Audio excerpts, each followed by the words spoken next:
경기도의회 의원들과 함께 곳곳의 핫 이슈 그 현장을 찾아갑니다. 현장 의정 포커스.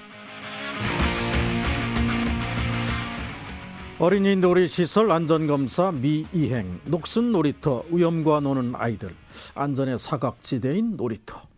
어린이 놀이시설의 안전을 지적하는 기사들입니다. 가장 안전해야 할 곳이 바로 어린이 놀이터죠. 자, 오늘은 어린이 놀이시설의 현 상황 그리고 앞으로의 해결책에 대해서 오은영 기자와 함께 짚어보겠습니다. 안녕하십니까? 네, 안녕하세요. 오은영입니다. 네, 어린이 놀이시설의 안전 문제 여전히 생각보다 심각하죠? 네, 국민안전처가 지난해 조사한 놀이시설 6만여 곳 가운데 2천여 곳이 아직까지도 검사를 받지 않은 걸로 조사가 됐고요. 네. 또 검사 결과 기준 미달로 폐쇄된 놀이터 중에서 이후에 보수가 이뤄지지 않은 것도 절반이나 되는 상황입니다. 네, 그나마도 작년에 관련 상위법이 시행됐다는데 좀 네. 안전점검이 좀 나아졌는지 모르겠습니다. 네, 그 시행령이 바로 어린이 놀이시설 안전관리법 그리고 그 시행령인데요. 네. 경기도의회 교육위원회 김동규 의원은 이 상위법 시행에 발맞춰 더 효율적인 안전관리를 위해 관련 조례에 개정안을 발의했다고 설명했습니다. 그 어린이 놀이 시설들이 굉장히 위험한 것들이 많이 이제 매스컴을 통해서 알려지다 보니까 상위법으로도 어린이 놀이시설 안전관리법이라고 하는 부분들이 이제 시행되면서 어떻게 하면 좀 효율적으로 그 어린이 놀이시설을 좀 점검하고 관리할 수 있는 부분이 뭐가 있을까라는 부분을 검토하다가 청결하고 또 정돈된 놀이시설로서 유지될 수 있도록 기대를 해보는 의미에서 이 조례를 발의하게 됐습니다. 네, 기준 미달인 곳이 많다고 지금 지적하고 있는데 구체적으로 어느 정도 심각할까요? 네, 앞서 김 의원의 말처럼 언론을 통해서 보도된 내용만 해도 녹슨 놀이기구, 또 파손된 놀이기구에 손을 다치기도 하는 등 네. 아이들의 건강과 안전을 위협하는 사례들이 있습니다.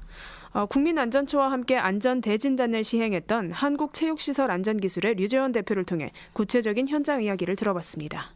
정말 안타깝다니까요, 안전이.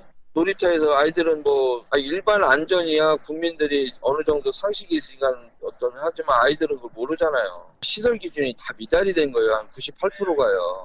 예를 들면 소독이라는 경우도 규정에 따르면 이제 스팀이나 그런 아이들의 환경적으로 써야 되는데 살균제 농약을 뿌린다든지 대충 하고 이걸 소독을 법적으로 3회 이상 해야 되니까 그냥 기준 없이 그냥 실내 소독하던 약품을 놀이터에다 뿌리는 거예요. 약이 남았다고.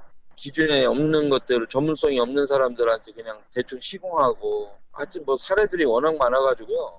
네, 현장의 목소리를 들어보니까 더욱더 심각함이 느껴지는데 네. 허술한 시설에서부터 감염 위험까지 참 무엇보다도 아이들이 안전하게 뛰어놀아야 될 이 놀이터와 놀이시설들이 참 이렇게 허술하게 관리되고 있다니 황당합니다. 네, 또 놀이시설 안전 관련 정보도 공유가 잘 안 되고 있는 상황인데요. 네. 놀이터에서 사고가 났을 때 사실 보험을 청구할 수가 있습니다. 하지만 대부분의 사람들이 이 사실을 모르고 있는데요. 때문에 지자체나 교육청이 부실 관리에 대한 지적을 피하기 위해서 홍보를 안 하고 있는 게 아니냐는 의혹도 나오는 상황입니다. 네. 법적 의무로 보험 가입이 30만 원씩 의무 가입을 해서 보험 배상 책임이 8천만 원 들어져 있어요. 그러니까 시민들이 모르고 있어요. 그러니까 다치면 5만 원이고 100만 원이고 치료비 진단이면 다 보험 처리해주게 돼 있어요. 그 사고 접수는 한 달에 몇천 건이 있는데도 보험 접수로 가져가는 거는 작년 통계니까 430만 원밖에 안 받아간 거예요. 자, 보험 처리가 되는 걸 과연 아는 분들이 얼마나 될까 싶네요. 저도 네. 처음 들은 얘기고. 자, 경기도의 상황도 크게 다르지는 않을 것 같은데 경기도 놀이시설의 안전관리는 어떻습니까? 네, 경기도 소방재난본부가 시행한 조사에서 학교와 유치원을 제외한 놀이시설의 경우 전체의 약 19%에 해당하는 1,600여 곳이 보수가 필요한 걸로 나타났습니다. 검사를 받지 않았거나 보험이 가입돼 있지 않은 곳도 태반이었습니다. 김동규 의원도 특히 주택가의 놀이시설에 대한 안전관리 문제를 지적했습니다. 그렇지만 이제 아파트나 주택가의 어린이 놀이터는 경기도에서 관리하고 있지요. 지금 관심을 갖고 돌봐야 하는 곳이 이제 일반 주택가의 놀이터입니다.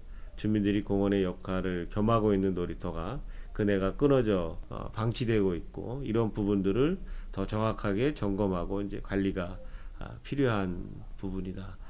경기도에서 전수조사를 통해서 어린이 놀이터를 어느 정도 일부 수리한 상태라서 지금은 이제 관리와 또 점검을 철저히만 한다면 어린이들의 안전한 놀이터가 되지 않을까 그렇게 생각을 합니다.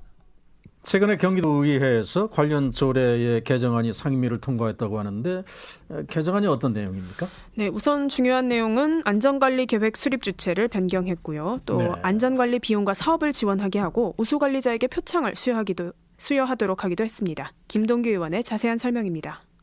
전에는 이제 교육장이 이제 안전관리를 이제 했다고 생각을 하면 이제 전반적인 시스템을 구축해서 교육감이 교육장에게 업무를 이제 지도 점검할 수 있는 점검을 하고 또 제 6조 2항에서는 교육감이 어린이 놀이시설의 안전사고의 효율적인 예방관리를 위하여 어린이 놀이시설 안전관리 지원 기관의 시스템을 활용할 수 있도록 하였습니다. 또한 제 7조에서는 어린이 놀이시설 안전지킴이 운영에 관한 사항들을 규정하였습니다. 네. 이제 교육장에서 교육감으로 그러면 도교육청이 주도권을 가지고 좀 더 이제 체계적으로 시스템화한다 그런 얘기군요. 네, 그렇습니다. 좀 참고할 만한 사례로 네. 안양시 사례가 있는데요.